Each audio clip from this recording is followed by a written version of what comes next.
كتابه المجيد. بسم الله الرحمن الرحيم.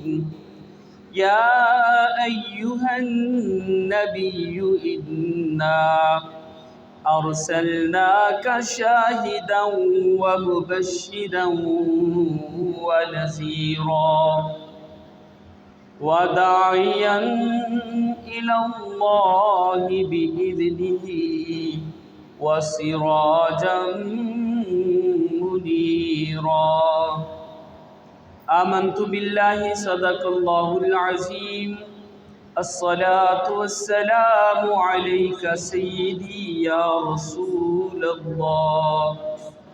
الصلاة والسلام عليك سيدي يا حبيب الله وعلى آلك وأصحابك سيدي يا محبوب رب العالمين. حضرات گرامی قدر، قرآن کریم کی آیات تلاوت کی رب ذوالجلال والاکرام نے ارشاد فرمایا، یا ایھا النبی انا ارسلناک شاہدا ومبشرا ونذیرا. اے نبی علیہ السلام، بے شک ہم نے آپ کو مشاہدہ فرمانے والا اور خوشخبریاں دینے والا اور ڈر سنانے والا بنا کر بھیجا. وداعیا الی اللہ بإذنہ، اللہ کے حکم سے اللہ کی طرف بلانے والا، وسراجا منیرا، اور چمکا دینے والا آفتاب بنا کر بھیجا. اس آیت میں جو میرے نبی علیہ السلام کی صفات ہیں، ہر صفت باکمال ہے، تو اس میں جو حضور کی صفت شاہد ہے اس پر گفتگو کرتے ہیں کہ میرے آقا علیہ السلام کو اللہ تعالیٰ نے کیسا شاہد بنا کر بھیجا. شاہد کا مطلب ہوتا ہے مشاہدہ کرنے والا، دیکھنے والا، گواہ، موجود، یہ سارے اس کے معنی ہیں.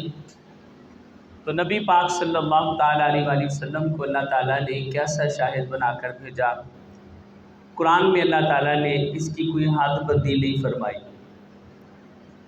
اور اگر احادیث کی طرف جائیں اور قرآن کی دوسری آیات میں اگر دیکھیں تو نبی پاک صلی اللہ علیہ وآلہ وسلم کا ساری امتوں پر شاہد ہونا یہ اللہ نے بیان فرمایا. جیسا کہ قرآن کریم میں اللہ تعالیٰ نے فرمایا وَكَذَلِكَ جَعَلْنَاكُمْ أُمَّةً وَسَطًا لِتَكُونُوا شُهَدَاءَ عَلَى النَّاسِ وَيَكُونَ الرَّسُولُ عَلَيْكُمْ شَهِيدًا. اور جو ہی ہم نے تمہیں بہترین امت بنایا تاکہ تم دوسری امتوں پر گواہ بنو اور رسول تمہارے اوپر گواہ ہے.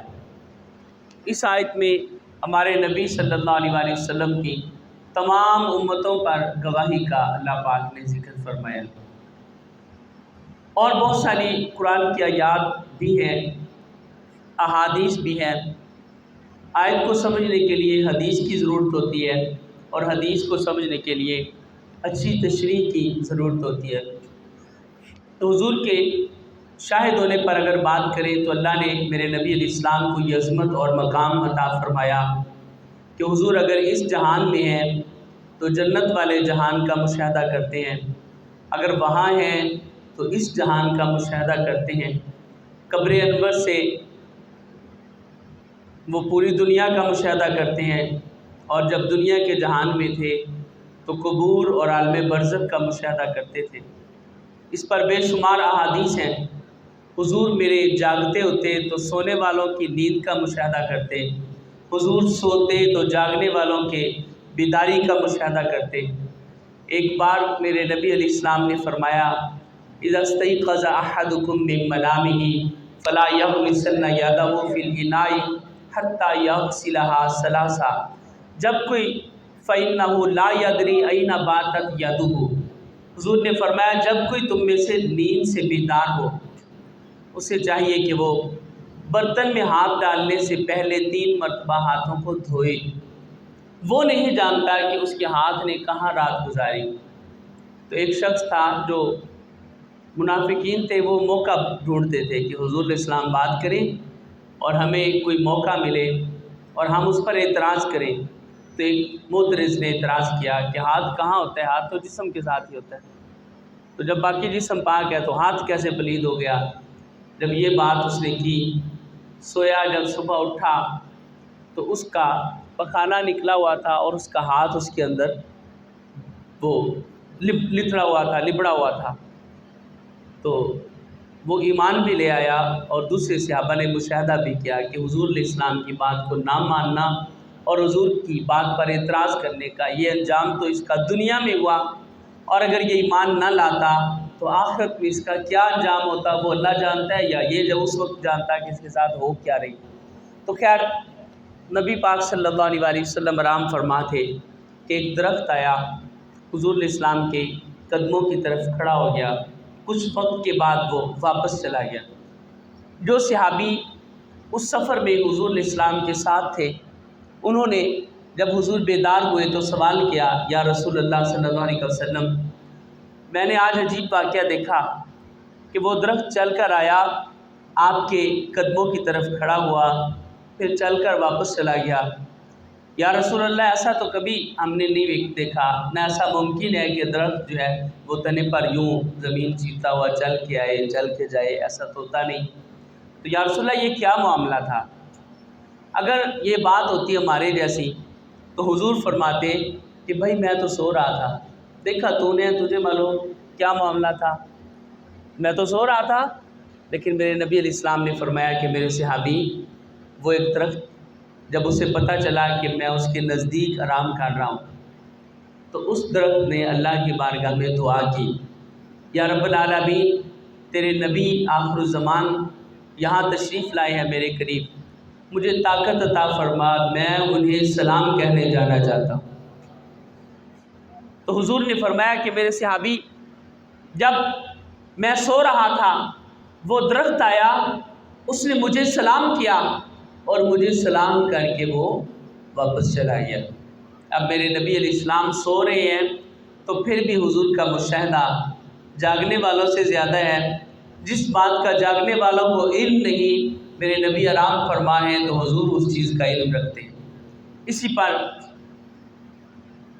ایک اور حدیث جو ہے وہ میں پیش کرتا ہوں کہ نبی پاک صلی اللہ تعالیٰ علیہ وآلہ وسلم آپ کے مشاہدے کی کہ آپ زمین پر ہیں اور قبر کے جہان کا مشاہدہ کرتے ہیں۔ صحابی روایت کرتے ہیں، صحیح بخاری شریف میں حدیث ہے، میرے نبی اکرم صلی اللہ علیہ وآلہ وسلم اپنی سواری پر تشریف لا رہے ہیں، قبرستان کے قریب سے گزرے تو سواری سے نیچے حضور اترے، نیچے اتر کر حضور نے ایک درخت کی ایک ٹہنی توڑی، اس کو درمیان سے چیرا، ایک کی قبر پر رکھ دی اور دوسرا حصہ دوسرے کی قبر پر رکھ دیا۔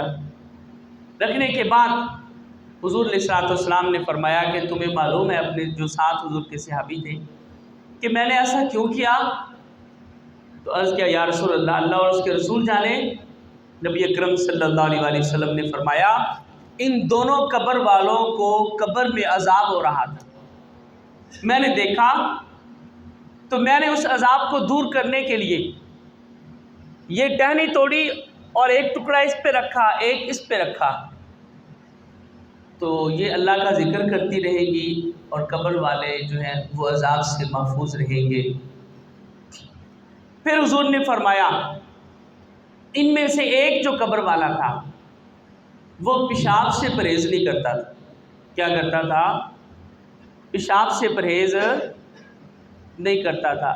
اب یہاں پہ دو مشاہدوں کا ذکر ہوا، ایک تو اس چیز کا مشاہدہ کہ ہم بھی تو قبرستان جاتے ہیں، ہمیں تو نظر نہیں آتا کہ قبر والا جو ہے وہ قبر میں کس حالت میں ہے، ہم قبر کھول کے بھی دیکھیں تو ہمیں نظر نہیں آتا، لیکن نبی پاک صلی اللہ علیہ وسلم اپنی سواری پر جا رہے ہیں اور سواری سے اترے ہیں، مطلب سواری کے اوپر ہی تھے حضور، تو آپ نے دیکھ لیا کہ قبر والوں کو عذاب ہو رہا ہے۔ اب یہ تو حال کی خبر تھی، اور یہ جو حضور نے خبر دی کہ ان میں سے ایک ایسا تھا جو مرنے سے پہلے پیشاب سے پرہیز نہیں کرتا تھا، آج کل بھی لوگ ہوتے ہیں جہاں جگہ آئے وہاں بیٹھ جاتے ہیں، پیشاب کر کے یوں کھڑے ہو جاتے ہیں، کپڑوں کو قطرے لگ جاتے ہیں. تو حضور نے فرمایا استنزہوا من البول فإنہ اکثر عذاب القبر منہ.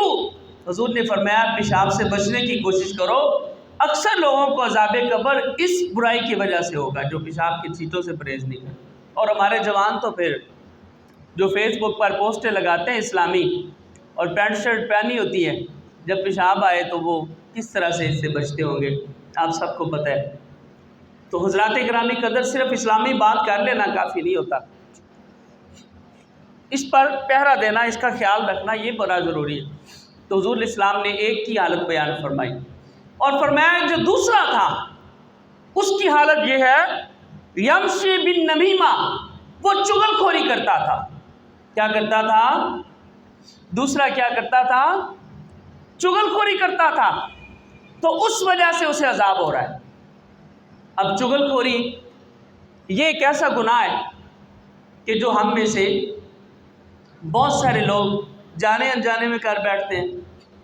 چغل خوری کا مطلب یہ ہوتا ہے کہ کسی بندے کے سامنے اس کی کوئی بات جو کسی اور سے سنی ہو وہ اس کے سامنے اس طرح سے بیان کرنا کہ اسے بہت بری لگے اور جس نے کی ہے اس پر غصہ آئے. اب یہاں چغل خور کو بڑا وفادار سمجھا جاتا ہے. کیا سمجھا جاتا ہے؟ دو بھائی ہیں نا، تو ایک نے ایک بھائی کو دوسرے بھائی کی جب بات بتائی تو وہ کہتے بندہ بڑا چنگا سی انہیں میں نے گل ساری دس دی تھی، حالانکہ بندہ وہ عذاب کے قابل ہے، بندہ وہ گناہ گار ہے، بندہ وہ برا ہے، بندہ وہ ہے کہ جس کو اللہ کے پیارے رسول صلی اللہ تعالیٰ علیہ وآلہ وسلم نے فرمایا کہ چغل خور کو عذاب ہوتا ہے، اور آپ چغل خور کی چغلی کو اچھا کہہ رہے ہیں. تو اسے اچھا کہہ رہے ہیں. یہ آج کل کا ہمارا معاشرہ ہے، اور جو پرانے معاشرے کے لوگ تھے اگر کوئی چغل خور مطلب کوئی بندہ کسی بندے کی بات کسی دوسرے کو بتاتا تو جس کو بتاتا وہ کہتا کہ یار مجھے اس نے نہیں کہا، یہ تو مجھے تم نے کہا ہے، اس نے تو بات ہی کوئی نہیں کی.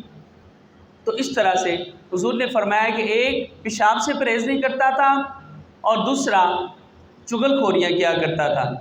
تو ان دونوں کو اس وجہ سے قبروں میں عذاب ہو رہا ہے. تو میرے نبی کریم صلی اللہ تعالیٰ علیہ وآلہ وسلم نے ان کے قبروں پہ ان ٹہنیاں رکھ دی. اب یہاں حضور کا ایک تو مشاہدہ ہے کہ موجودہ حال کا مشاہدہ ہے کہ انہیں عذاب ہو رہا ہے، اور دوسرا مشاہدہ ماضی کا ہے کہ میرے نبی پاک صلی اللہ علیہ وسلم کو ان کے ماضی کا بھی پتہ ہے کہ حال میں تو ان کو عذاب ہو رہا ہے لیکن ماضی میں ان لوگوں کی یہ غلطیاں تھیں، ان کی وجہ سے انہیں عذاب ہوا صلی اللہ علیہ وسلم. تو اللہ نے فرمایا کہ میں نے اپنے نبی علیہ السلام کو مشاہدہ فرمانے والا بنا کر بھیجا. کیسا مشاہدہ کہ حضور علیہ السلام جو موجودہ زمانے کی بات ہے اس کی تو خبر رکھتے ہیں، وہ بھی دوسروں سے منفرد جو آنے والے زمانوں کی باتیں ہیں میرے نبی اکرم ان کی بھی خبر رکھتے ہیں. اور اب یہ اس جہان میں ہیں تو قبر والے جہان کی خبر رکھتے ہیں. اور حضور قبر انور میں ہیں تو میرے نبی نے فرمایا ما من احد یسلم علیہ الا رد اللہ علیہ روحی حتی رد علیہ السلام. میرے دنیا سے چلے جانے کے بعد جب بھی کوئی میرا امتی مجھے سلام کہے گا میں اپنے امتی کے سلام کا جواب دوں گا. میں اپنے امتی کے سلام کا کیا کروں گا؟ جواب دوں گا. اب حدیث میں یہ نہیں بیان کیا گیا کہ وہ کس طرح سلام کہے. تو سلام تو ہم ایسے ہی کہتے ہیں نا السلام علیکم، یہ ہمارا اجمیوں کا سلام ہے، اور جو عربیوں کا سلام ہے وہ کہتے ہیں السلام علیکہ. ایک بندہ زیادہ ہو تو وہ کہتے ہیں السلام علیکم، اور دو ہو تو وہ السلام علیکم بھی کہتے ہیں. اور جو ہم السلام علیکم کہتے ہیں یہ ہے تو جمع کے لیے، لیکن ہم اس میں اس بندے کو بھی شامل کرتے ہیں اور جو اس کے کندھوں پہ فرشتے ہیں جو ارد گرد والے ہیں انہیں بھی شامل کر کے جمع کا لفظ بولتے ہیں السلام علیکم۔ تو اگر کوئی عربی تھے تو وہ چونکہ ان کی مادری زبان تھی اس لیے ان سے وہ کام نہیں ہوتا تھا جو مبہم ہے، جو ظاہری طور پر وہ آسانی سے کرتے۔ آپ حدیثیں دیکھیں گے تو اکثر صحابہ حضور کی بارگاہ میں حاضر ہوتے ہیں اور کہتے ہیں السلام علیکہ یا رسول اللہ۔ کیا کہتے ہیں؟ السلام علیکہ یا رسول اللہ، یعنی حضور کو سلام کہتے۔ تو اب بیان نہیں کیا گیا کہ سلام کس طرح کہنا ہے، لیکن حضور نے فرمایا کہ کوئی بھی میرا امتی مجھے سلام کہے گا تو میں اسے سلام کا جواب دوں گا۔ اب حدیث میں درود ابراہیمی کی بھی بڑی فضیلت آئی۔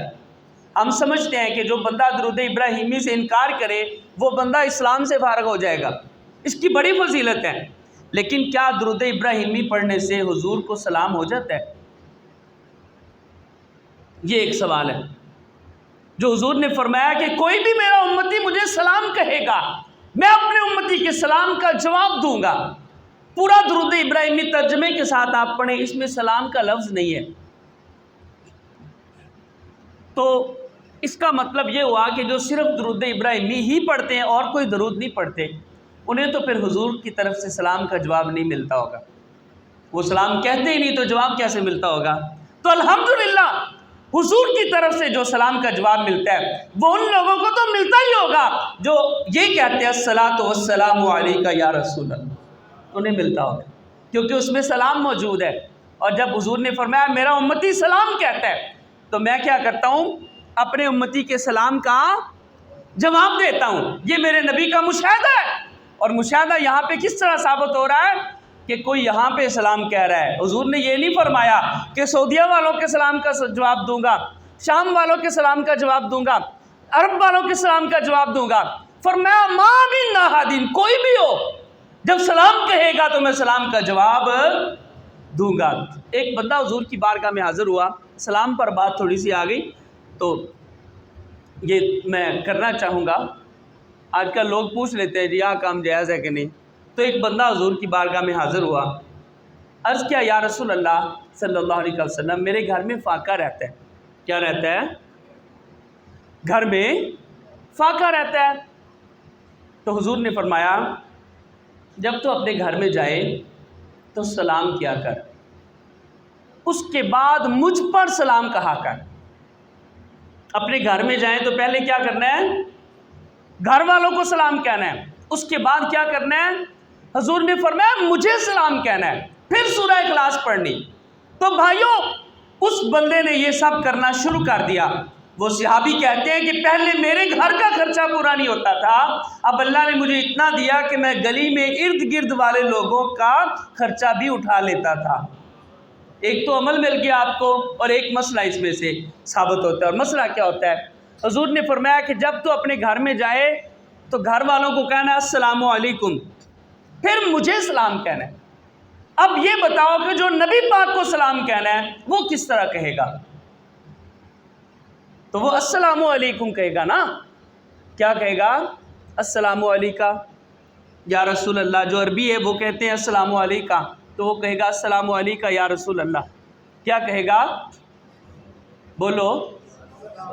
یا پھر حضور نے کوئی وضاحت بیان کی ہے۔ اب لوگ پوچھتے ہیں جی الصلاۃ والسلام علیکہ یا رسول اللہ کتنے لکھا ہے؟ تو لکھا ہوا تو صلی اللہ علیہ وسلم بھی نہیں ہے۔ میں ایک جگہ پہ گیا تو ایک بندے نے سوال کیا جی کتنے لکھا ہے الصلاۃ والسلام علیکہ یا رسول اللہ، صرف درود ابراہیمی پڑھنا چاہیے۔ تو میں نے کہا جو لوگ صحیح بخاری سے پاتے ہیں نا، جس جگہ پر نبی پاک کا نام آئے آگے پورا درود ابراہیمی لکھا کریں۔